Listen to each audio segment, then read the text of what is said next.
Actually it's going to be like 4 years मेरा experience हो गया यहाँ सऊदी अरेबिया के अंदर। सही। और आई पर्सनली फील, मैं जितने भी लोगों से मिला हूँ सब यही कहते हैं कि सबसे मोस्ट डिमांडिंग यहाँ पे अपॉर्चुनिटीज हैं। There is a lot of organisation जो कि साइबर सिक्योरिटी की बात तो करती है लेकिन वो उसको इम्प्लीमेंट नहीं करती अपनी ऑर्गेनाइजेशन के अंदर। व्हाट डू यू थिंक, किस तरह की वल्नरेबिलिटी रहती है उस कंपनी के अंदर? साइबर सिक्योरिटी बेसिकली एक प्रैक्टिस है जो कि आपने डे टू डे फॉलो करनी है।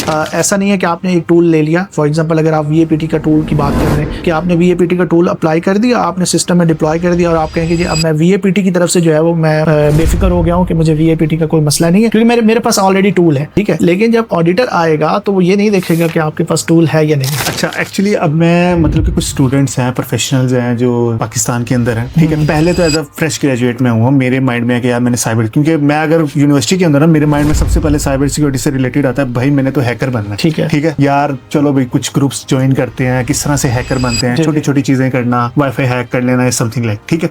अब मुझे आपने एक्सप्लेन करना है कि किस तरह की लेयर्स होती हैं साइबर सिक्योरिटी के अंदर, ठीक है, किस लेयर को मुझे टच करना चाहिए और कैसे मैं अपने करियर पर गो कर सकता हूँ। Assalamu alaikum warahmatullahi wabarakatuh. Welcome to another podcast. Today I'm joined by Mohammad Zishan Nawaz, a cybersecurity GRC professional with extensive experience in Saudi Arabia. In this episode, we are gonna discuss cybersecurity compliance, data privacy, responsible AI governance, and future career opportunity in Saudi Arabia. Thank you so much. Thank you नहीं for joining us. अच्छा, actually first of all मैं आपसे ये पूछना चाहता हूँ, current आपका company के अंदर रोल क्या है, ठीक है, और आप क्या रिस्पॉन्सिबिलिटीज लेते हो for the company? Okay, currently मैं एक कंसल्टिंग फर्म में हूँ, वहाँ पे मेरा जो रोल है वो CTA मैनेजर का है।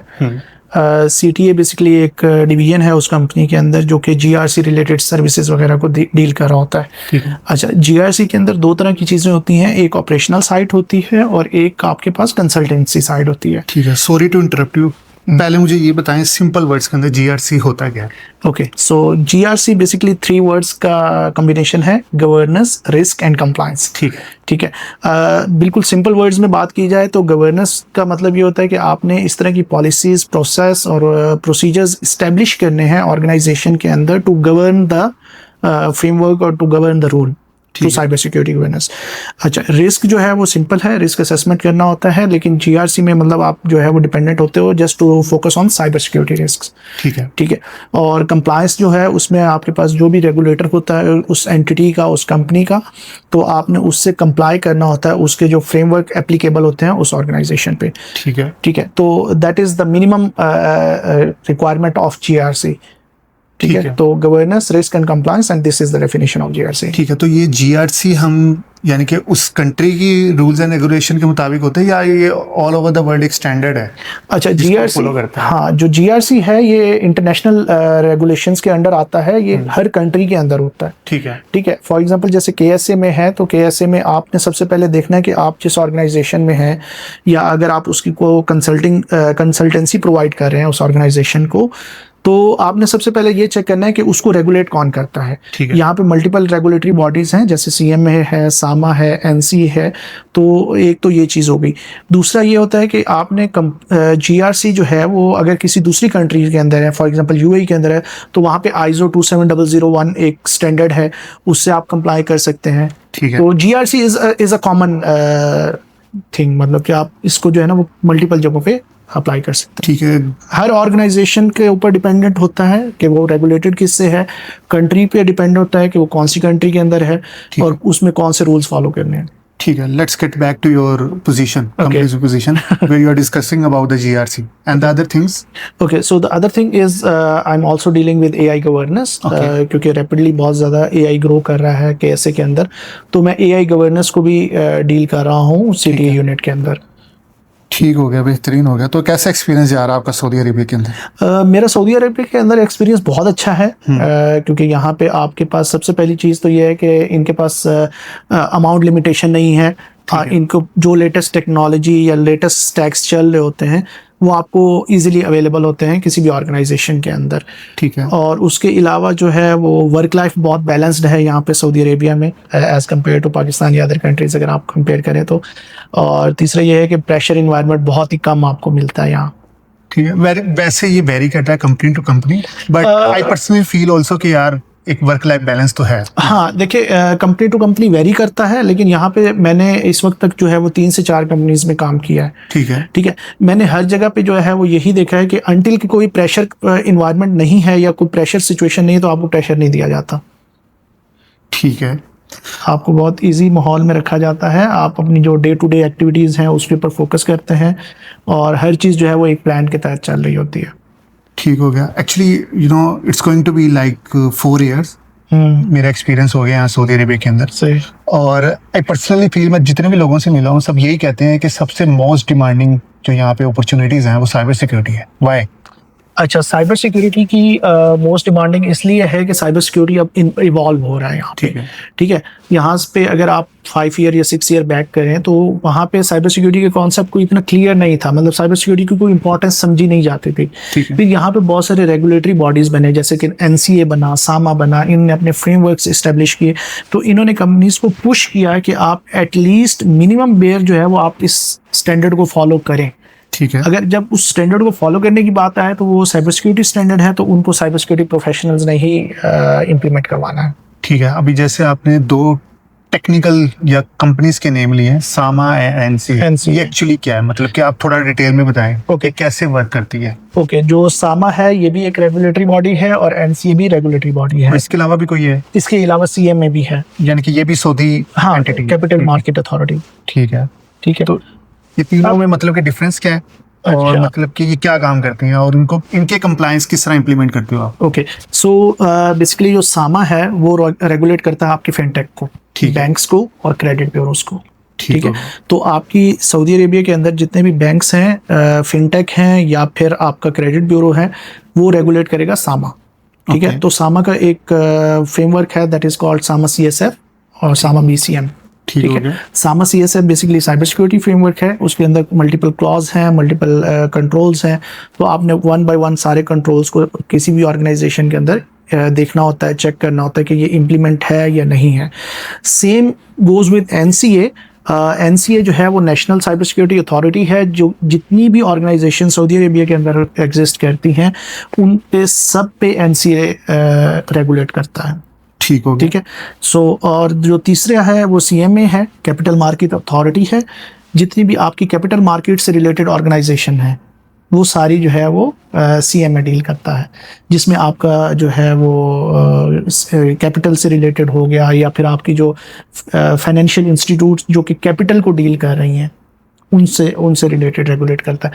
इसके अलावा एक जो रिसेंटली हम लोगों ने इम्प्लीमेंटेशन की है वो CST की है। CST जी। ओके, ये एक्चुअली क्या है? ये जितने भी आपके टेलीकॉम सेक्टर है उनको रेगुलेट करता है CST। ठीक हो गया। You know there is a lot of organisation जो कि साइबर सिक्योरिटी की बात तो करती है लेकिन वो उसको इम्प्लीमेंट नहीं करती। ठीक है, अपनी ऑर्गेनाइजेशन के अंदर व्हाट डू यू थिंक, किस तरह की वल्नरेबिलिटी रहती है उस कंपनी के अंदर? देखिए, जो भी रेगुलेटरी बॉडी है वो अगर कोई फ्रेमवर्क इशू कर रही है तो आप सबसे पहले तो ये समझ लें कि वो फ्रेमवर्क 100% नहीं है, वो बेयर मिनिमम है किसी भी ऑर्गेनाइजेशन के लिए कि आपने बाकी आप जो कुछ करना चाहते हैं आप करें, लेकिन आपने एटलीस्ट मिनिमम इस चीज को फॉलो करना है। ठीक है, वो एक मिनिमम स्टैंडर्ड सेट किया गया है। ठीक है, अच्छा, अब बहुत सारी जो ऑर्गेनाइजेशन है वो पहले साइबर सिक्योरिटी को फॉलो नहीं कर रही थी ना, उसके बाद जब रेगुलेटर्स ने पुश किया, रेगुलेटर ने ऑडिट करना शुरू किए, रेगुलेटर्स ने जो है वो ऑर्गेनाइजेशन के अंदर जाके और थर्ड पार्टी ऑडिट परफॉर्म करने शुरू किए, या फिर बहुत सारी ऑर्गेनाइजेशन को ये कहा कि आप ऑडिट करें और ऑडिट रिपोर्ट आप सबमिट करें, तो डेफिनेटली अगर कोई साइबर सिक्योरिटी को फॉलो नहीं कर रहा तो वो एलिमिनेट हो जाएगा उस लेवल पे। लेकिन काफ़ी ऑर्गेनाइजेशन है जो कि हैवीली इन्वेस्ट कर रही है साइबर सिक्योरिटी टूल्स के ऊपर, हाँ, लेकिन फिर भी ऑडिट के अंदर वो फेल हो जाती है। अच्छा, अब ऑडिट का जो लेना देना है ना वो साइबर सिक्योरिटी एक प्रैक्टिस है।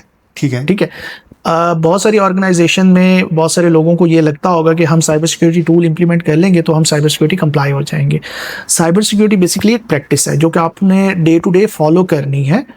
ऐसा नहीं है कि आपने एक टूल ले लिया, फॉर एग्जांपल अगर आप VAPT का टूल की बात कर रहे हैं कि आपने VAPT का टूल अप्लाई कर दिया, आपने सिस्टम में डिप्लॉय कर दिया और आप कहेंगे जी अब मैं VAPT की तरफ से जो है वो मैं बेफिक्र हो गया हूँ कि मुझे VAPT का कोई मसला नहीं है क्योंकि मेरे पास ऑलरेडी टूल है। ठीक है। लेकिन जब ऑडिटर आएगा तो वो ये नहीं देखेगा कि आपके पास टूल है या नहीं है, वो देखेगा कि आप इस टूल से क्या काम कर रहे हैं। ठीक है, आप इस टूल से वो मिनिमम वैल्यू अचीव कर रहे हैं जो कि फ्रेमवर्क में रिटर्न है या नहीं है। आप इस टूल को जो है वो उसके अकॉर्डिंग रन कर रहे हैं या नहीं कर रहे, आप वल्नरेबिलिटी असेस कर रहे हैं या नहीं कर रहे। और फिर वो पूरा प्रोसेस देखते हैं।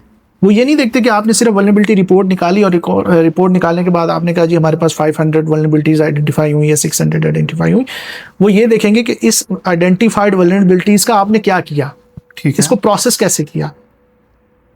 ठीक है, तो आपके क्वेश्चन का यही आंसर है कि टूल लगाने से साइबर सिक्योरिटी इंप्लीमेंट नहीं होता, इंप्लीमेंट होगा जब आप प्रोसेस को फॉलो करेंगे प्रॉपर्ली। ओके, लेट्स से एक एग्जांपल लेते हैं। मैं मिसाल के तौर पे कोई XYZ पे लॉन्च करना चाह रहा हूँ, ठीक है, जो कि एक डिजिटल समझ लें कि वॉलेट, डिजिटल ठीक है। वॉलेट, ठीक है, तो अनटिल के सामा उसको अप्रूव ना करे मैं उसको डिप्लॉय नहीं कर सकता। नहीं कर सकते आप। ठीक है, यानी कि मैंने पूरी रेगुलेटरी को उसको फॉलो करना है, जो उनकी पूरी policy- रेगुलेटरी नहीं होगी। अगर आपका न्यू स्टार्टअप है तो सामा की एक गाइडलाइंस आती हैं मिनिमम सिक्योरिटी बेसलाइंस के नाम से। ठीक है, आपने वो एटलीस्ट जो है वो इम्प्लीमेंट करनी है और उस फेज को सैंड बॉक्सिंग कहते हैं सामा वाले।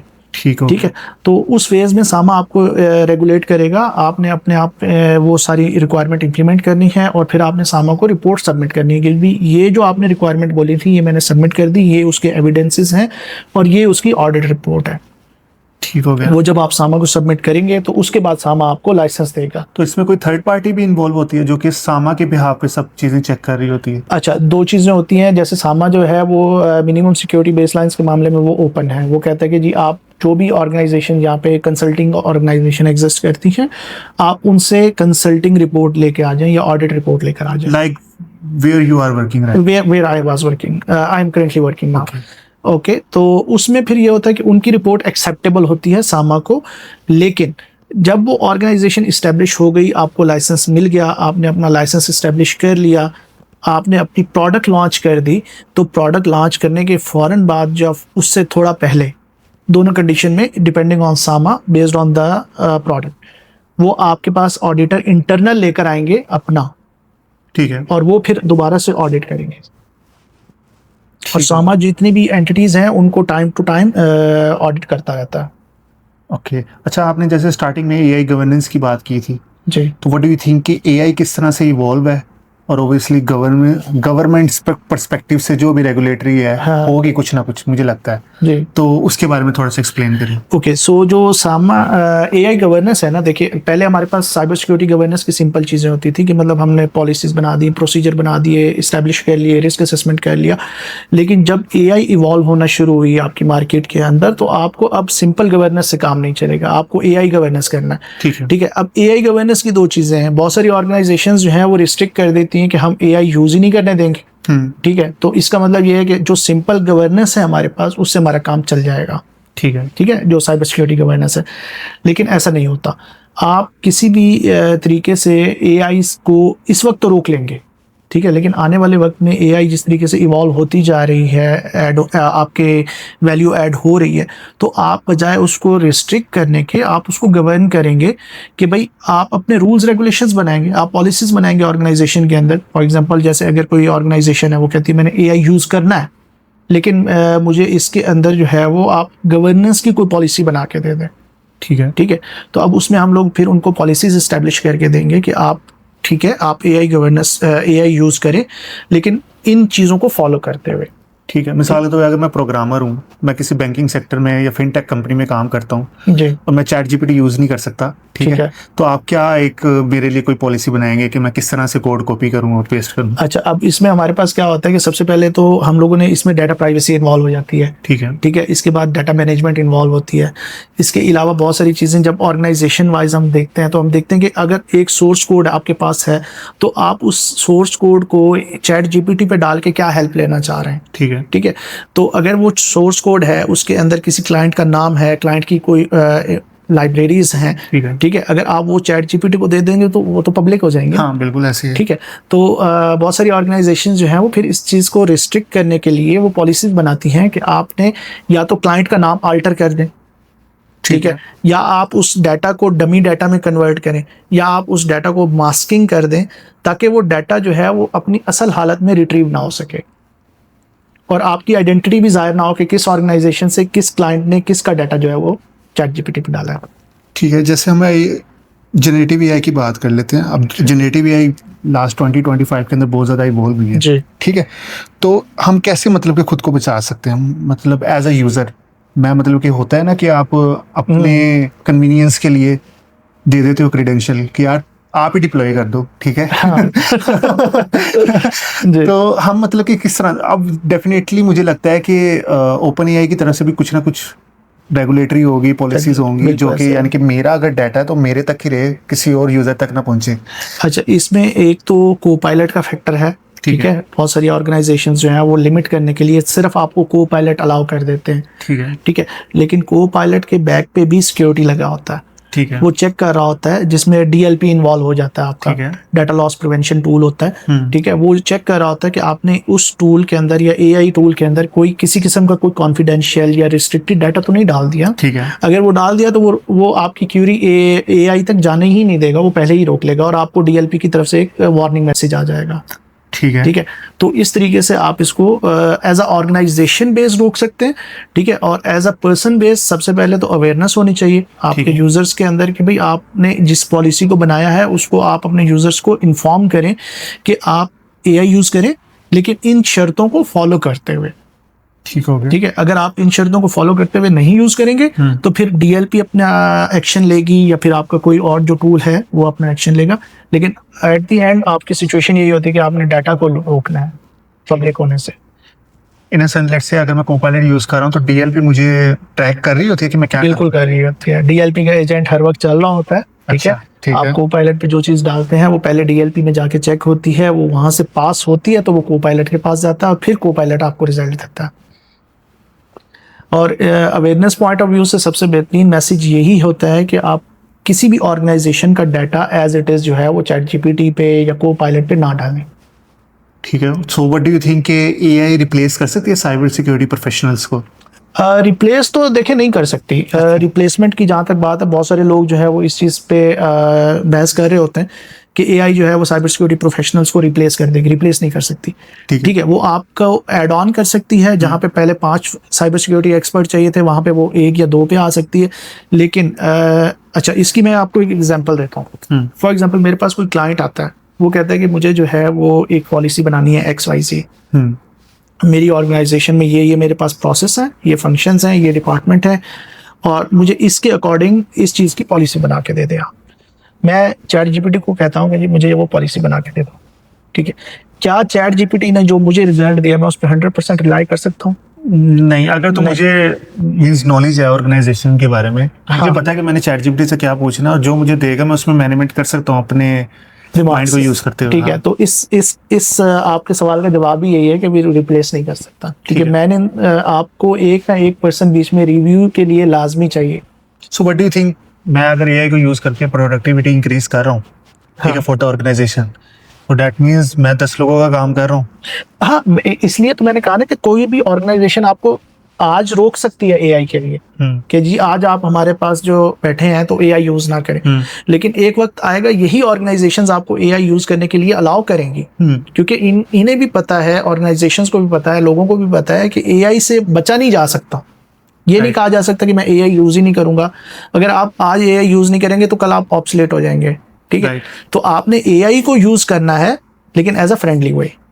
ठीक है, आपने एआई को यूज करके उससे अपनी मकसद का रिजल्ट लेना है, लेकिन उस रिजल्ट को आपने रिव्यू भी करना है। राइट। एक्चुअली मेरा एक फ्रेंड है, एक फनी थिंग है, मतलब कि मेरा एक दोस्त है, वो फिनटेक कंपनी में काम करता है, तो वहाँ पे रेगुलेटरी है कि आपने चैट जीपीटी कोपायलट भी नहीं यूज ही नहीं करना। तो वो एक्चुअली मोबाइल पे चैट जीपीटी से क्वेश्चन करता है, उससे देखने के बाद सोचता है कि अच्छा ठीक है ये एक सोल्यूशन है। तो वो कोशिश करता है कि उसी कोड को इम्प्लीमेंट कर दे प्रोजेक्ट के अंदर। ठीक है। अच्छा, अब इसमें देखें, अगर तो वो ये काम कर रहा है ना, तो मैं इसको गलत नहीं कहूंगा। ठीक है, क्योंकि वो कंपनी का कोई डाटा मूव आउट नहीं कर रहा। राइट। ठीक है, और वो कंपनी के अंदर कोई भी किसी और ऑर्गेनाइजेशन का डाटा मूव इन नहीं कर रहा। ठीक है, लेकिन वो अगर एआई से हेल्प ले रहा है तो दैट इज अलाउड। अगर मतलब जो चीज उसने खुद बैठ के 5 घंटे में करनी है, एआई से वो हेल्प लेके 1 घंटे में कर रहा है तो करने नहीं उसे। ठीक है। अच्छा, आप मुझे ये बताएं कि व्हाट्स द स्टोरी बिहाइंड, क्या आप सऊदी अरेबिया कैसे आए? ओके, सऊदी अरेबिया में इस तरीके से आया था कि मैं बैकर्स कंसल्टिंग में जॉब करता था। मेरी प्रीवियस ऑर्गेनाइजेशन का नाम है, पाकिस्तान में बहुत अच्छी ऑर्गेनाइजेशंस में से एक है। आई थिंक सो हमारे साइबर सिक्योरिटी के और आईटी के बहुत सारे लोग जो हैं वो उसको जानते हैं। उनके मल्टीपल ऑफिसेज हैं पाकिस्तान के अंदर। मैं वहाँ पे सैप B1 कंसल्टेंट था। ओके, ठीक है। और सैप B1 कंसल्टेंट के साथ साथ हम लोग वहाँ पे एज अ एड ऑन बनाते थे .NET को यूज़ करते हुए। ओके, ठीक है। तो हम लोगों ने एक एड ऑन बनाया था, वो यहाँ पे सऊदी अरेबिया के अंदर हमने एक कंपनी को पिच किया और कंसल्टेंट्स को भेजा गया कि आप जो है वो जैसे सैप इम्प्लीमेंट करते हैं उसी तरीके से आप इस एड ऑन को भी इम्प्लीमेंट करवाएं। And they failed to do that. और एट द एंड उन्होंने ये कहा कि जी ये प्रोडक्ट फेल है, हम इम्प्लीमेंट कर रहे हैं लेकिन प्रोडक्ट इम्प्लीमेंट नहीं हो रही। तो मैंने उस चैलेंज को एक्सेप्ट किया। मैंने कहा ठीक है, मैं पाकिस्तान से ट्रैवल करता हूँ, मैं उस क्लाइंट पे जाके पूरी वो प्रोडक्ट जो है वो अप्लाई करके डिप्लॉय करके रन करके देता हूँ। तो उसके अकॉर्डिंग मैं सऊदी अरेबिया आया बिजनेस विजिट वीज़े पे, और 3 मंथ्स का विजिट था। और मैंने उस क्लाइंट पे जाके इम्प्लीमेंट किया, और इम्प्लीमेंट करने के बाद जो है वो मैं यहाँ पे जॉब सर्च करता था थ्रू लिंक्डइन। ठीक है। और मल्टीपल पोजीशंस पे अप्लाई करता था। और मेरी गुड लक ये थी कि मुझे एक जगह से कॉल आई कि आप इंटरव्यू के लिए अगर फिजिकली आ सकते हैं तो दैट इज़ मच बेटर। ठीक है। क्योंकि मैं उन दिनों उस रियाज में ही मौजूद था, तो मैंने उनको कहा कि ठीक है मैं फिजिकली आ जाता हूँ। जब इंटरव्यू हो गया तो जो मेरा मैनेजर था वो इंटरव्यू के बाद इतना सेटिस्फाइड हुआ कि उसने मुझे कहा कि ठीक है मैं आपको within 1 to 2 days offer दे देता हूँ। ठीक है। तो फिर मैंने उससे एक्सप्लेन किया कि मैं तो विजिट वीज़े पे हूँ, मुझे अगर आप ऑफर देते भी हैं तो मुझे जो है वो वर्क वीज़ा चाहिए होगा। Then it took almost 3 months to arrange my visa to work visa. So that means you go back to the Pakistan? Yes, I go back to Pakistan. मैं पाकिस्तान गया, वहाँ पे फिर मैंने जाके जो है वो जो भी ड्यू प्रोसेस, वो एक प्रोसेस था। हाँ, ठीक हो गया। अच्छा, आप जो आपको करंट रोल मिला, सॉरी जो आपको बाद में रोल मिला, वो किस चीज़ का था? वो साइबर सिक्योरिटी के अंदर था? क्योंकि आपने अभी बताया कि आप सैप BI कंसल्टेंट थे। हाँ, मैं सैप B1 कंसल्टेंट था, और जो मुझे रोल ऑफर हुआ था वो .NET डेवलपर का था। ठीक है, यानी कि आपने फिर ज्वाइनिंग किया एज अ .NET डेवलपर। हाँ, क्योंकि मैं सैप B1 के साथ भी वही काम कर रहा था। ठीक है। But specific to SAP AI, SAP की जो लाइब्रेरीज होती हैं उनको यूटिलाइज करते हुए काम मैं .NET डेवलपमेंट का ही कर रहा था। तो फिर आप साइबर सिक्योरिटी में कैसे आए? साइबर सिक्योरिटी में इस तरीके से आया कि जब मैंने वो ऑर्गेनाइजेशन ज्वाइन की, और ज्वाइन करने के फ़ौरन बाद ही सामा का एक रेगुलेशन आया कि आपने जितने भी .NET डेवलपमेंट इन हाउस हो रही हैं उसकी आपने एप्लीकेशन सिक्योरिटी स्कैनिंग करनी है। ठीक है। ठीक है। क्योंकि मेरा प्रीवियस एक्सपीरियंस एप्लीकेशन सिक्योरिटी के अंदर था फॉर 6 months और 7 months इन पाकिस्तान, तो उन्होंने मुझसे जब कंफर्म किया तो मैंने कहा yes I can do that. Okay, so यानी कि ये आपका स्विच वैसे ही हो .NET से एप्लीकेशन सिक्योरिटी में हो गया। ठीक है। जब मैं एप्लीकेशन सिक्योरिटी स्कैनिंग करने लगा, क्योंकि वो मेरे कोलीग्स ही थे जो .NEट कोड लिखते थे मेरे साथ ही, और फिर मैं क्योंकि स्कैनिंग करता था एप्लीकेशन सिक्योरिटी की, और मैं उनको वल्नरेबिलिटीज़ और उनके जो फ्लॉज थे वो आइडेंटिफाई करके देता था। तो हमारी आपस में काफ़ी सारी चिट चैट चलती रहती थी कि अब आप इसको जो है वो बाईपास कर दें, इसको आप जो है वो रिपोर्ट करें, इसको आप रिपोर्ट ना करें। तो गुड लक ये थी कि उन्हीं दिनों सामा की रेगुलेशंस ये आ गई कि application security should be out of IT। हाँ, ओके। तो फिर मुझे जो है वो वहाँ से मूव आउट होना पड़ा IT से। हमारे पास एक रिस्क डिपार्टमेंट था, तो I was the first one to go there as a cyber security, और फिर मैंने वहाँ पे सारा जो है वो डिपार्टमेंट इस्टेब्लिश किया। बेहतरीन हो गया। यानी कि कभी कभी लाइफ में ये होता है कि मैं क्यों स्विच करूं, मतलब कि मैंने इतना टाइम लगाया .NET सीखने में, मैंने मल्टीपल प्रोजेक्ट्स पे काम किया, मैं साइबर सिक्योरिटी में जाऊं फिर दोबारा से स्टार्ट करूं, बट आपका करियर स्विच थोड़ा डिफरेंट था। हाँ, मेरा ये था कि मुझे ना ऑटोमेटिकली रोल मिलते गए। राइट। ठीक है। गुड लक कहें या आप इसको कुछ भी कह सकते हैं। ठीक है। ठीक है। मुझे रोल्स जो है वो मिलते गए, और मैं रोल्स के साथ मूव इन होता गया। मतलब मैंने रेजिस्ट नहीं किया किसी भी जगह पे कि मैं इस पोजीशन पे हूँ तो मैंने इधर नहीं जाना, इधर हूँ तो मैं इधर नहीं जाना। तो जब मैं साइबर सिक्योरिटी में गया तो मेरा रोल एप्लीकेशन सिक्योरिटी तक ही लिमिटेड था। ठीक है। और फिर जब मेरे चीफ के साथ डिस्कशन हुई तो मैंने उससे कहा कि भी मैं गवर्नेंस का काम भी कर सकता हूँ, मैं रिस्क का भी कर सकता हूँ, ऑल्दो मुझे एक्सपीरियंस नहीं है लेकिन मेरे पास सर्टिफिकेशन है। तो उसने मुझ पर ट्रस्ट किया, उसने मुझे GRC रिसोर्स के अंदर। दैट मींस जब आप स्विच हुए तो साइबर सिक्योरिटी अल्कोहलिक हो गए आप। ऐसा ही है। हलाल अल्कोहलिक। हलाल अल्कोहलिक। अच्छा, एक्चुअली अब मैं मतलब कि कुछ स्टूडेंट्स हैं, प्रोफेशनल्स हैं जो पाकिस्तान के अंदर हैं, ठीक है। पहले तो एज अ फ्रेश ग्रेजुएट में हुआ, मेरे माइंड में है कि यार मैंने साइबर, क्योंकि मैं अगर यूनिवर्सिटी के अंदर ना, मेरे माइंड में सबसे पहले साइबर सिक्योरिटी से रिलेटेड आता है, भाई मैंने तो हैकर बनना है। ठीक है, ठीक है यार, चलो भाई कुछ ग्रुप्स ज्वाइन करते हैं, किस तरह से हैकर बनते हैं, छोटी छोटी चीजें करना, वाईफाई हैक कर लेना, है समथिंग लाइक। ठीक है, अब मुझे आपने एक्सप्लेन करना है कि किस तरह की लेयर्स होती हैं साइबर सिक्योरिटी के अंदर, ठीक है, किस लेयर को मुझे टच करना चाहिए और कैसे मैं अपने करियर पर ग्रो कर सकता हूँ। ठीक है, ठीक है। जो आप डिस्कशन करोगे वो आप पाकिस्तानी पर्सपेक्टिव से करोगे कि आपने वहाँ पे किस तरह की चीज़ें फेस की।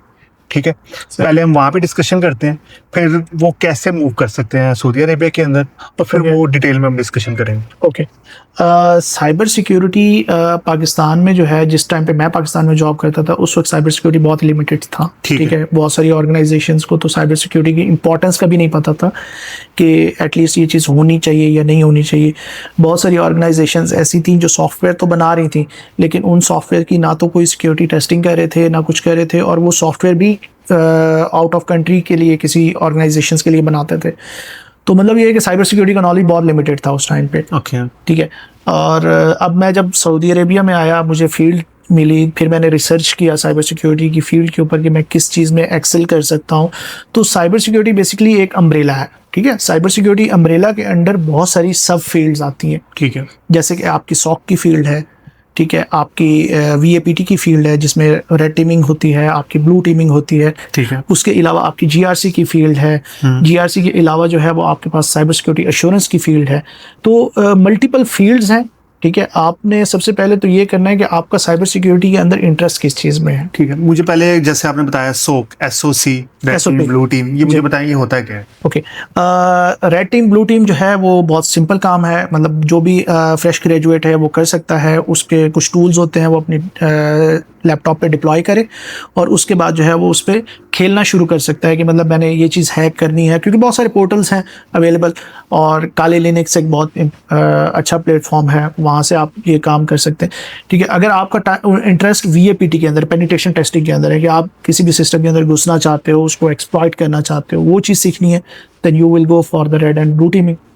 ठीक है, और उसके अलावा जो है वो SOC है, साइबर सिक्योरिटी ऑपरेशन सेंटर है, क्योंकि बहुत सारी ऑर्गेनाइजेशन में 24/7 जो है वो लॉग्स मॉनिटरिंग रिक्वायर्ड होती है। जैसे कि आपके बैंक हैं, आप ये नहीं कह सकते कि आफ्टर 5 जो है वो छुट्टी हो गई, अब हम जो है वो मॉनिटरिंग नहीं करेंगे। ओके, ठीक है, तो 24/7 जो है वो लॉग की मॉनिटरिंग हो रही होती है, उसमें इंसिडेंट हैंडलिंग भी होती है, मल्टीपल टास्क होते हैं जो कि SOC हैंडल कर रहा होता है। और इसमें फिर लेवल 1 लेवल 2 रिसोर्सेज होती हैं, L1 L2 L3 कहते हैं उसको, जो कि SOC के अंदर जो है वो देख के आपके लॉग्स अनॉमली आइडेंटिफाई करते हैं कि भाई अगर ये लॉग्स जा रहे हैं, क्या ये रेगुलर लॉग्स हैं या फिर इसमें कोई प्रॉब्लम्स आ रही हैं। ठीक है, अगर वो प्रॉब्लम आ रही है तो L1 जो है वो पिक करके L2 को देता है कि भाई आप इसको एनालाइज करें। ओके, मेरे हिसाब से ये चीज़ नॉर्मल नहीं है। ठीक है, ठीक है, तो वो जो मॉनिटरिंग एक्टिविटीज़ होती हैं वो सारी SOC कर रही होती है आपकी। ठीक है, ठीक है, आजकल बहुत सारी SOC जो है वो इंसिडेंट हैंडलिंग भी कर रही होती हैं, फॉरेंसिक एनालिसिस भी कर रहे होते हैं, क्योंकि ये उनसे इंटरलिंक चीज़ें हैं। ठीक है। तो उसके बाद फिर आता है GRC एंड AI गवर्नेंस। अच्छा, जो GRC है वो बेसिकली एक मिथ है। GRC के हवाले से लोग कहते हैं कि this is the non technical side of cyber security या non technical side of IT। ठीक है, अच्छा, नॉन टेक्निकल वो इसलिए कहते हैं कि इसमें आपको कोडिंग नहीं करनी पड़ती, इसमें आपको किसी किस्म की जो है वो कोई नेटवर्किंग नहीं करनी पड़ती है, इसमें आपको किसी किस्म का कोई मतलब बहुत ही इन डेप्थ टेक्निकल रोल नहीं होता इसमें। But you have a lot of experience. Yes, what you have done into the previous. Exactly. So GRC में आने के लिए, GRC बेसिकली जो मैनेजरियल पोस्ट होती है, अगर आप किसी भी कंपनी में सीजो देखेंगे ना, तो उनमें से 90% सीजो जो होते हैं वो GRC की फील्ड से पिक होकर सीजो बनते हैं। आपने बहुत ही कम देखा होगा कि किसी ने SOC किया है और वो सीजो बना है। होते हैं, मैं ये नहीं कह रहा कि नहीं होते, लेकिन बहुत मिनिमम केसेस में होते हैं। उसकी रीज़न क्या होती है कि GRC जो है ये एक ब्रिज है आपके पीस में, जो कि टेक्निकल टर्म्स को लेके आपकी जो मैनेजरियल पोजीशंस हैं या जो आपकी हाई अथॉरिटीज़ हैं ऑर्गेनाइजेशन के अंदर, जैसे CEO है या बोर्ड ऑफ डायरेक्टर्स हैं, बोर्ड ऑफ डायरेक्टर को टेक्निकल टर्म्स नहीं समझ में आती। बिल्कुल, ठीक है, तो GRC बेसिकली वो ब्रिज है जो कि इन दोनों गैप्स को आपस में मिला रहा होता है। ठीक है, अब GRC के पास दोनों जो है वो पर्सपेक्टिव होते हैं। GRC को ये भी पता होता है कि मैनेजमेंट क्या सोच रही है, उनका विजन क्या है, और GRC को ये भी पता होता है कि हमारे पास इंफ्रास्ट्रक्चर किस किस्म का है और क्या प्रॉब्लम्स है। अगर आपके पास टेक्निकल नॉलेज नहीं है तो आप ना गवर्नेंस कर सकते हैं, ना आप रिस्क कर सकते हैं, ना कंप्लायंस कर सकते हैं। ठीक हो है, गया। तो ये मिथ बिल्कुल गलत है कि ये नॉन टेक्निकल साइड है, क्योंकि वो टेक्निकल वर्क कर नहीं रहे होते, लेकिन उनको नॉलेज होना बहुत ज़रूरी है। विदाउट टेक्निकल नॉलेज आप गवर्नेंस, रिस्क, कंप्लायंस नहीं परफॉर्म कर सकते। ठीक है, अब हम वही फ्रेश ग्रेजुएट बच्चों के पास जाते हैं जी। जिनको आपने गाइडेंस दे दी है कि यार ठीक है। ये चीज़ें, ये स्टेप्स हैं, आप इनको फॉलो करके स्टार्ट कर सकते हैं। सही। जो प्रोफेशनल्स हैं, लाइक वो मे बी सॉक के सेकंड लेवल पे हो, हाँ। ठीक है, वो मूव करना चाहते हैं इन Saudi Arabia, what's the way? Okay, Saudi Arabia में मूव करने के लिए ना अभी देखिए, एक चीज़ तो ये है कि fresh graduates directly from Pakistan hire नहीं हो रहे। ठीक है। ठीक है, अगर हो रहे होंगे तो बहुत ही बड़ी कोई लक होगी कि वो डायरेक्टली वहाँ से हायर हुआ। ठीक है, यहाँ पे आईरोज जो रेगुलेशंस आ रही हैं, जो कि हम लोग देख रहे हैं, उसमें यही होता है कि भाई इनकी अपनी यूथ काफ़ी सारी जो है वो ग्रेजुएट हो चुकी है। ठीक है। तो इनका अपना जो फोकस है वो ये है कि जो फ्रेश ग्रेजुएट्स हैं हमारे, उनको ट्रेन किया जाए, उनको ऑर्गेनाइजेशन के अंदर यूटिलाइज किया जाए। ठीक है, अगर आप पाकिस्तान से ट्रैवल करना चाहते हैं या पाकिस्तान से आप सऊदी अरेबिया मूव करना चाहते हैं, तो मैं ये प्रेफर करूँगा कि आप एटलीस्ट पाकिस्तान में एक अच्छा एक्सपीरियंस लें 3 to 5 ईयर का, क्योंकि वहाँ पे आपको सीखने का बहुत कुछ मिलेगा। ठीक है। ठीक है, वहाँ पे आपको लोग बहुत कुछ सिखाएंगे, लेकिन अगर आप समझते हैं कि आप पाकिस्तान से डायरेक्ट यहाँ पर आके सीख लेंगे तो वो बहुत मुश्किल है। लेकिन यू नो ऑब्वियसली जैसे अभी मैंने स्टार्टिंग में डिस्कशन की कि बजट डिपेंड करता है ऑर्गेनाइजेशन के ऊपर। मुझे नहीं लगता कि वहाँ पे जो कंपनीज हैं वो इतना बजट अलाउ करती है कि आप उस तरह के टूल्स परचेज कर सको। हाँ, मैं वही कह रहा हूँ कि आप एक्सेल लेवल पे ना जाएं, आप एटलीस्ट बेयर मिनिमम पे तो रहें। ठीक है, अगर आपने वीएपीटी करना है तो वीएपीटी के लिए आपके पास बहुत सारे ओपन सोर्स टूल अवेलेबल है। ठीक है। आप उस पर काम कर सकते हैं, आप फ्रीलांसिंग प्रोजेक्ट्स ले सकते हैं वीएपीटी के। सॉक का पाकिस्तान में बहुत अच्छा होल्ड है, बहुत सारे सॉक इंस्टीट्यूट हैं पाकिस्तान में, आप उनके पास जाके अपना एक्सपीरियंस गेन कर सकते हैं। एज अ इंटर्नी स्टार्ट करें, फिर आपको L1, L2, L3 लेवल तक लेके जाएंगे। ठीक है। ठीक है, और जीआरसी के लिए भी आपको किसी किस्म की कोई बहुत बड़ी इन्वेस्टमेंट नहीं चाहिए, आपको नॉलेज चाहिए। आप नॉलेज गेन करें, आप ट्रेनिंग करें। सबसे पहले जो ट्रेनिंग है वो कॉम्पिया सिक्योरिटी प्लस है, बहुत अच्छी और बहुत बेसिक लेवल ट्रेनिंग है वो। ठीक है, मैं अक्सर अपने जितने भी फ्रेश फ्रेंड्स होते हैं या स्टूडेंट्स होते हैं, मैं उनको रिकमेंड करता हूँ कि अगर आपका साइबर सिक्योरिटी में इंटरेस्ट है तो you will have to start with CompTIA security plus. ठीक है।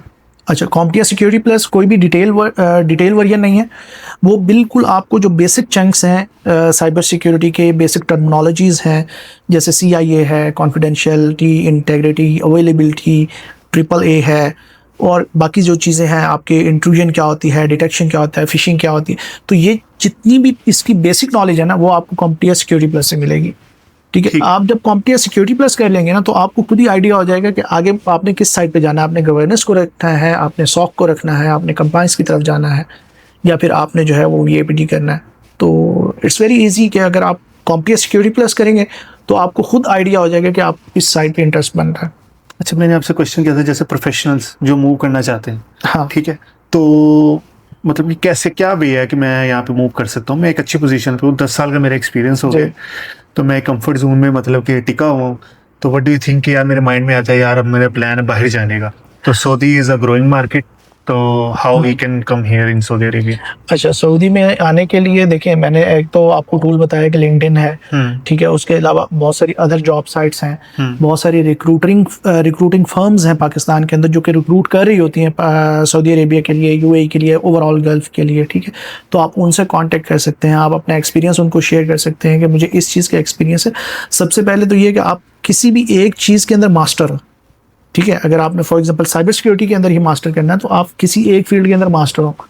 आपकी वैल्यू तभी होगी यहाँ पे सऊदी मार्केट के अंदर जब आप एक्सीलेंट रिसोर्स होंगे उस चीज़ के, उस फील्ड के। ठीक है। ठीक है। अब रही बात टूल्स की, टेक्नोलॉजीज़ की, तो मेरे ख्याल से पाकिस्तान में भी बहुत अच्छे टूल्स यूटिलाइज हो रहे हैं, गवर्नमेंट लेवल पे बहुत अच्छे इनिशिएटिव्स लिए जा रहे हैं। और अगर फिर भी पाकिस्तान से यहाँ पे मूव करना है तो बहुत सारे अदर फैक्टर्स हैं जिनको आपने कंसीडर करना होता है। बीइंग अ मुस्लिम सबसे अच्छा जो फैक्टर होता है वो तो हमारे पास मक्का मदीना होता है कि अगर हम वहाँ पे जाएंगे हम उम्रा कर सकते हैं। और उसके अलावा जो दूसरा फैक्टर है, यहाँ पे आप अर्निंग अच्छी कर सकते हैं, आप सेविंग कर सकते हैं, क्योंकि यहाँ पे किसी किस्म की कोई सैलरी टैक्सेस वगैरह नहीं है। बिल्कुल ऐसी हो।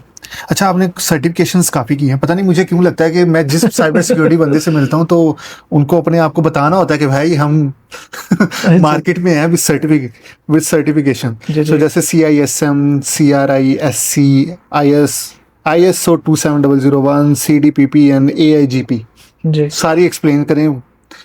वाई डू यू फील कि यार मुझे ये सर्टिफिकेशंस विद द टाइम करनी चाहिए, या ऐसे होता है कभी कभी आप ऑर्गेनाइजेशन के अंदर काम कर रहे हो, यू फील कि यार मैं काफ़ी रिलैक्स मूड में हूँ कुछ दिनों से, चलो एक सर्टिफिकेशन कर लेते हैं।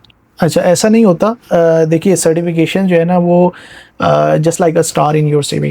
ओके। ठीक है, एक चीज़ फॉर एग्जांपल अगर सऊदी अरेबिया में इस चीज़ का बहुत ज़्यादा ट्रेंड है। यहाँ पे बहुत सारी जो जब जॉब इंटरव्यूज़ होते हैं तो वहाँ पे या फिर जॉब डिस्क्रिप्शन के अंदर सर्टिफिकेशन डिमांड की जाती हैं, और सर्टिफिकेशंस बेसिकली जो है वो आपको प्रूफ करती हैं कि जो नॉलेज आप वहाँ पे ले रहे हैं आप उस चीज़ को डिप्लॉय कर सकते हैं किसी भी और जगह पे।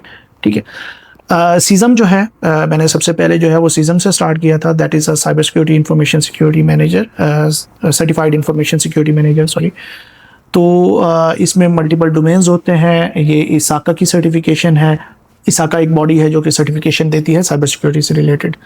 तो मैं काफ़ी अर्से से उस ऑर्गेनाइजेशन में काम कर रहा था और बहुत ही रिलैक्स था। एज यू सेज के मतलब आप कंफर्ट जोन में होते हैं, आप कहते हैं कि मुझे अब किसी चीज़ की कोई मसला नहीं है, कोई ज़रूरत नहीं है, लेकिन ऑल ऑफ सडन आपको लगता है कि आपके बाकी कोलीग्स जो हैं वो सर्टिफिकेशंस कर रहे हैं, वो आपके आगे निकल जाएंगे, और आपको क्योंकि नॉलेज तो ऑलरेडी होता है, आप पढ़ रहे होते हो, काम कर रहे होते हो, तो नॉलेज आपके पास होता है। सो सर्टिफिकेशन इसलिए करना होता है कि आप अपने आप को प्रूव कर सको ऑन अ ग्लोबल लेवल के यार मेरे पास ये चीज़ का नॉलेज है और ये चीज़ों का नॉलेज मैं अपने साथ रखता हूँ।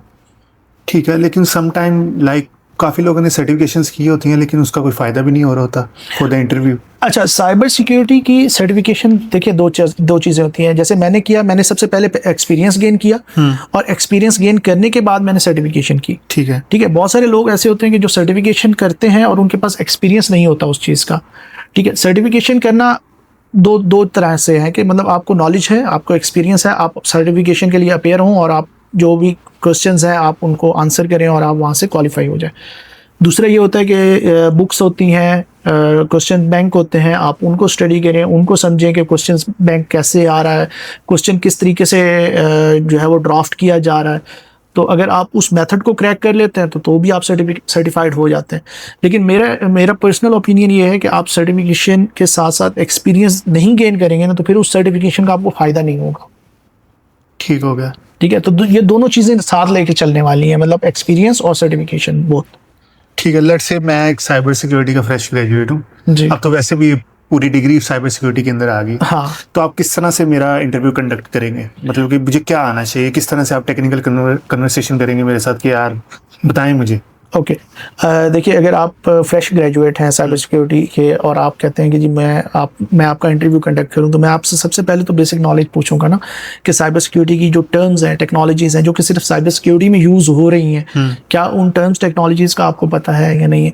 फॉर एग्जाम्पल अगर आपने साइबर सिक्योरिटी के अंदर ग्रेजुएशन किया तो मैं ये चेक करूँगा कि आपका फाइनल ईयर प्रोजेक्ट क्या था, आपने फाइनल ईयर प्रोजेक्ट में क्या काम किया। ठीक है। ठीक है, और फिर मैं आपको ये जज करने की कोशिश करूंगा कि वो प्रोजेक्ट जो है वो सिर्फ आपने पास होने के लिए तो नहीं किया या खुद किया है या किसी और से पकड़ के दे दिया है, क्योंकि बहुत सारी ये चीज़ें भी मैटर कर रही होती है ना कि आप सिर्फ कहते हैं कि यार मैंने 7 सेमेस्टर कर लिए, मेरे 8 सेमेस्टर जो प्रोजेक्ट की वजह से फंस रहा है तो मैं किसी से भी प्रोजेक्ट लेके और समझ के और वो टीचर्स को दे के सबमिट कर देता हूँ। ठीक है, लेकिन जब आप इंटरव्यू के लिए अपेयर होंगे तो मैं जज करूँगा कि आपने जो प्रोजेक्ट किया है उसमें आपकी कंट्रीब्यूशन क्या थी, आपको उसमें क्या नॉलेज हुआ, साइबर सिक्योरिटी की बेसिक्स आपको कितना पता है, और फिर मैं आपको ये जज करने की कोशिश करूँगा कि मेरे पास अगर कोई फील्ड है, सॉक की है, VAPT की है, GRC की है, तो मैं आपका इंटरेस्ट चेक करने की कोशिश करूँगा कि आप किस में बेहतर रिस्पॉन्ड कर रहे हैं। मुझे आप खुद मुझे बता सकते हैं कि मेरा इंटरेस्ट इस साइड पे है तो मैं आपको उस साइड पे मूव कर सकता हूँ।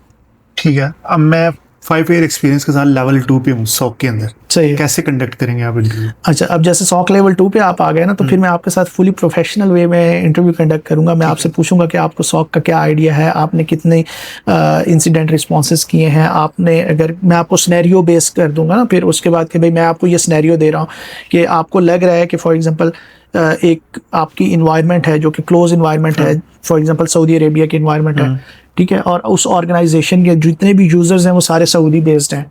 ठीक है, लेकिन आप जब सॉक में बैठे हुए हैं और आपको लग रहा है कि यार एक पिंग जो है वो UK से आ रही है या फिर आयरलैंड से आ रही है, ठीक है, तो आप अब मुझे बताएं कि आप उस पर क्या एक्शन परफॉर्म करेंगे। ठीक है। ठीक है, तो आपके आंसर से मैं जज करूंगा कि आपको उस चीज़ का कितना नॉलेज है, कि आपने जो फील्ड में 5 ईयर लगाए हैं आपने उससे क्या गेन किया है।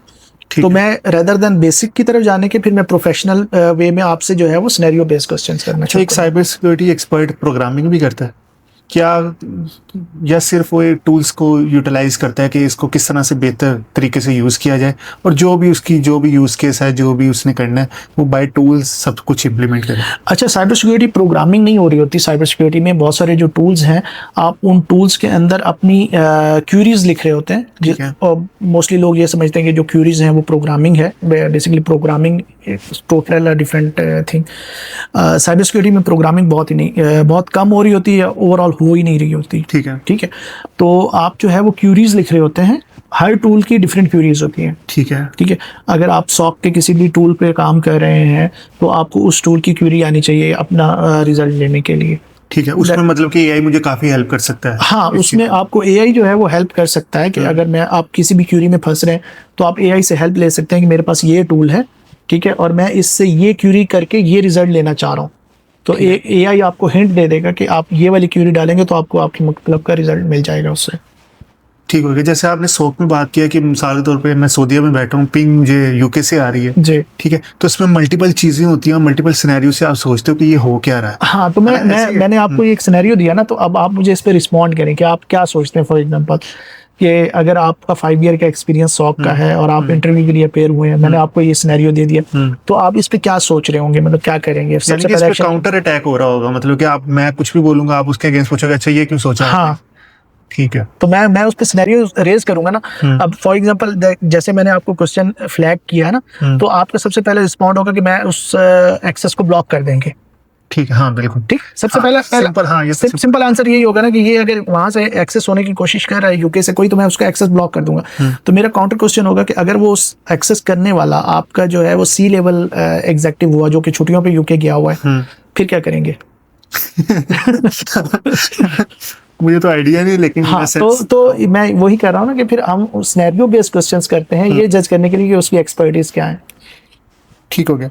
अच्छा, मिसाल के तौर पे मुझे जीआरसी के लिए ना कोई प्रोजेक्ट नहीं मिल रहा, मैं समझता हूँ कि यार मैं काफी एक्सपर्ट बन रहा हूँ, ठीक है, व्हाट डू यू थिंक मैं किस तरह से एक प्रोजेक्ट क्रिएट कर सकता हूँ कि कहीं पे मैंने अगर इंटरव्यू देना है फॉर द जीआरसी, हाँ, ठीक है, तो मतलब कि किस तरह का प्रोजेक्ट मैं करूँ जो कि वैल्यूएबल हो इंटरव्यू में?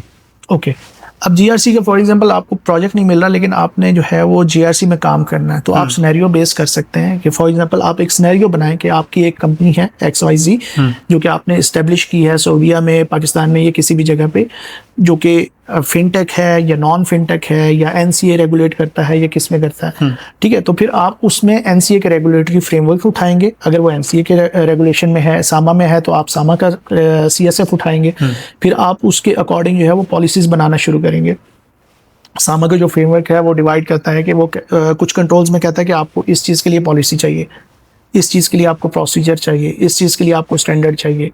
ठीक है, तो उस फ्रेमवर्क के अकॉर्डिंग फिर आप उस चीज़ के लिए डेवलप करना शुरू करेंगे कि मुझे आइडेंटिटी एक्सेस मैनेजमेंट का स्टैंडर्ड चाहिए या पॉलिसी चाहिए, या फिर मुझे दोनों चीज़ें चाहिए।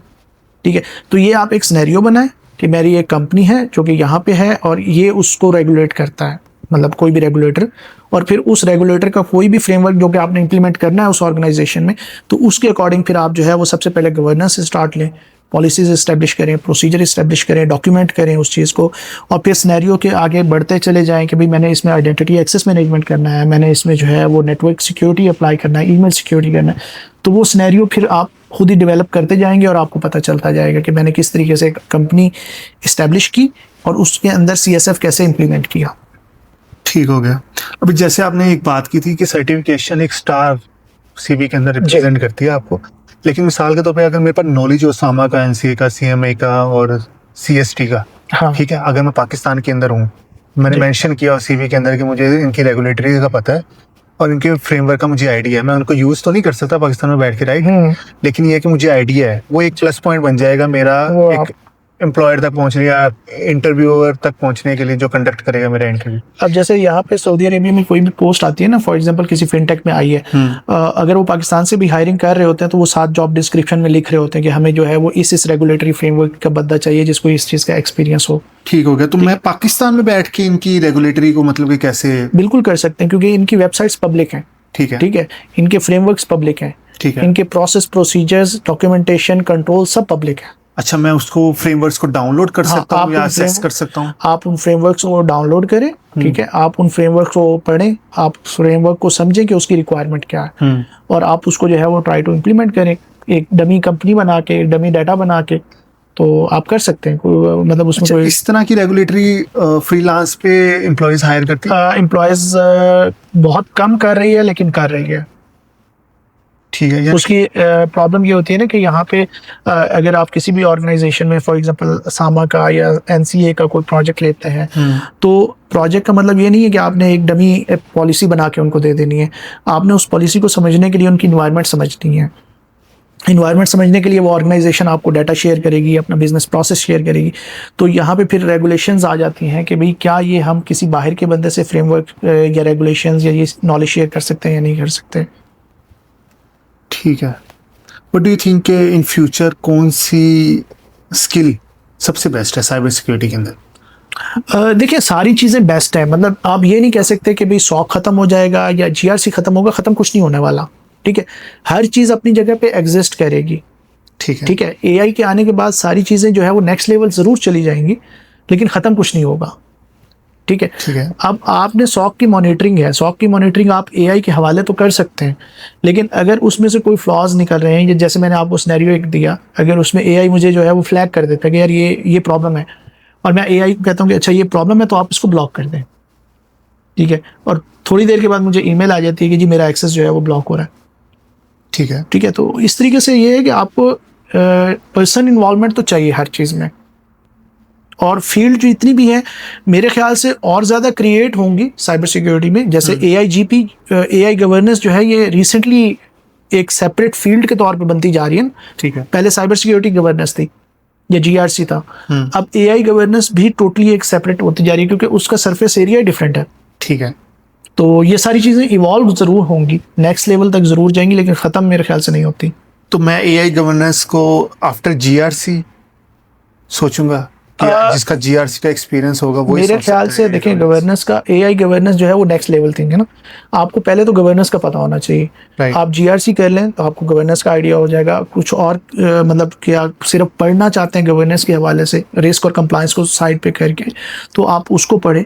आपको जब गवर्नेंस का आइडिया होगा तो आपको पता चलेगा कि अच्छा ये नॉर्मल गवर्नेंस है, ये साइबर सिक्योरिटी गवर्नेंस है, अब मैंने AI की गवर्नेंस किस लेवल पे जाके करनी है। ठीक है। अच्छा, सऊदी अरेबिया के अंदर एक काफ़ी बेहतरीन टर्म यूज़ होती है सऊदीदाइजेशन। जैसे आपने कहा है कि जी फ्रेशर्स ओबियसली लोकल हैं, उन्हीं को प्रेफर किया जाएगा। ठीक है, तो फ्रेशर्स के लिए तो यहाँ पे जगह नहीं है, पाकिस्तानी जो एक्सपर्ट्स हैं, ठीक है, प्रोफेशनल्स के लिए हैं।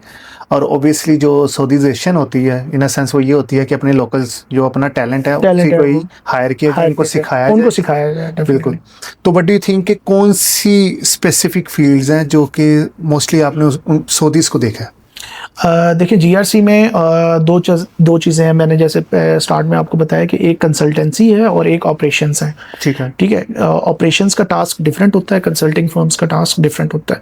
तो ऑपरेशंस के अंदर तो मैंने इस वक्त सारे जो है वो सऊदी देखे हैं। ठीक है, ठीक है। और NCA का जो फ्रेमवर्क अभी रिसेंटली लॉन्च हुआ है ECC 2024 के अंदर, उन्होंने cyber security not only GRC उन्होंने रिस्ट्रिक्ट कर दिया है कि जितनी भी ऑर्गेनाइजेशंस हैं साइबर सिक्योरिटी में all guys must be Saudi. ठीक है, ठीक है, सिर्फ NCA वाले फ्रेमवर्क के लिए। अच्छा, हाँ, और NCA वाला सिर्फ इसलिए नहीं है क्योंकि NCA वाला पूरे किंगडम में हर जगह पे अप्लाई होगा, वो नेशनल लेवल है। ठीक है, ठीक है। तो अब आपके पास जो साइड बचती है वो कंसल्टेंसी वाली बचती है। ठीक है, या फिर आपके पास डेटा प्राइवेसी है, या फिर आपके पास AI गवर्नेंस है। तो ये फील्ड्स हैं जो कि आप अगर अभी से पिक करें तो आप इसमें जो है वो एक काफ़ी लॉन्ग टर्म तक काम कर सकते हैं। मैं तो डर गया हूँ, मतलब कि मैंने इतना लंबा आपके साथ डिस्कशन किया तो उसमें मैंने अब तक मैं ये सोच रहा था कि मैं साइबर सिक्योरिटी में जाने वाला हूँ। जी। लेकिन अब मैं डर गया हूँ कि यार ये क्या नहीं, डरने की बात इसलिए नहीं है क्योंकि मैंने आपको बताया ना कि आपके पास 2 दरवाजे हैं, एक ऑपरेशंस का दरवाजा है और एक आपके पास कंसल्टेंसी का दरवाजा है। तो कंसल्टेंसी में ऐसा कुछ नहीं है, ठीक है। लेकिन कंसल्टेंट तो मैं उसी वक्त बनूंगा ना जब मैं ऑपरेशंस में काम करूंगा। हाँ, तो मैंने इसीलिए तो कहा ना कि आप पाकिस्तान में ऑपरेशन में काम करके आए, ठीक है। आप अगर वहां से सीधा यहाँ पर आके लैंड करें और आप कहेंगे मैं यहीं पे ऑपरेशन से स्टार्ट लूंगा और मुझे सिखाएं भी यही और पे भी यही दें, तो ये चीज़ थोड़ी सी इम्पॉसिबल लगती है। ठीक है, आप फाइनल एडवाइस क्या देना चाहेंगे? I think I have bind up all the questions. What do you think कि अगर आप कुछ ऐड करना चाहो तो आप कर सकते हैं, आप एडवाइस भी कर सकते हैं और आप कुछ अपने फ्यूचर प्लान्स भी बता सकते हैं। अच्छा, क्योंकि मैं पॉडकास्ट में स्टार्ट में ही हम लोग डिस्कस कर रहे थे कि बहुत सारे पाकिस्तानी फ्रेश ग्रेजुएट्स जो हैं वो लिंक्डइन पे और मल्टीपल प्लेटफॉर्म पे मैसेजेस कर रहे होते हैं कि हमें सऊदी अरब आना है या यूएई आना है या गल्फ रीजन में मूव आउट करना है, तो आप हमें गाइड करें कि हम क्या करें। तो सबसे पहली गाइडेंस तो ये है कि देखें, यहाँ पे इनके अपने रिसोर्सेज काफ़ी सारे हैं, फ्रेश ग्रेजुएट्स और बहुत अच्छे रिसोर्सेज हैं, बहुत अच्छे पढ़कर आ रहे हैं, बहुत अच्छे टैलेंटेड हैं, ठीक है। तो इनकी गवर्नमेंट का या इवन किसी भी गवर्नमेंट का सबसे पहला टास्क यही होता है कि वो अपने लोगों को प्रेफर करे और उन्हें सिखाए। बिल्कुल ऐसे ही, ठीक है। तो आप सबसे पहले तो ये करें कि पाकिस्तान से आप एक्सपीरियंस गेन करके आएँ। सबसे पहले आप ये क्लियर करें कि आपका इंटरेस्ट किस साइड पे, आपने किस साइड पे जाना है। अगर आपने साइबर सिक्योरिटी में जाना है तो आपने कौन सी फील्ड पिक की है, फिर आप उसका एक्सपीरियंस गेन करें, आप ऑपरेशन में पाकिस्तान में काम करें और जब आपको लगे कि हाँ अब आपको 3 साल या 4 साल 5 साल अच्छा एक्सपीरियंस हो गया तो आप अप्लाई करना शुरू करें, रिक्रूटिंग फर्म्स से थ्रू कांटेक्ट करें। कंसल्टेंसीज यहाँ पे बहुत बड़ी बड़ी कंसल्टेंसीज हैं, अभी भी पाकिस्तान से हायरिंग कर रहे हैं और वो लोग लेकर आ रहे हैं। क्या नाम है उन कंपनीज का? देखिए KPMG को मैं जानता हूँ, ठीक है। KPMG में काफ़ी सारी जो है वो पाकिस्तान बेस्ड हायरिंग हुई है। उसके अलावा PwC में पाकिस्तान से बहुत ज़्यादा हायरिंग हुई है, EY में पाकिस्तान से बहुत ज़्यादा हायरिंग हुई है। तो ये कुछ फर्म्स हैं, ये यहाँ पे एग्जिस्ट करती हैं, ये बिग 4 कहलाती हैं, ठीक है। और ये लोग जो है वो मल्टीपल लोकेशंस से टैलेंट जो है वो हायर करके ला के यहाँ पे काम करवाते हैं। ठीक हो गया, thank you so much for your time. I think it's really valuable for the youth and for me also. Thank you so much.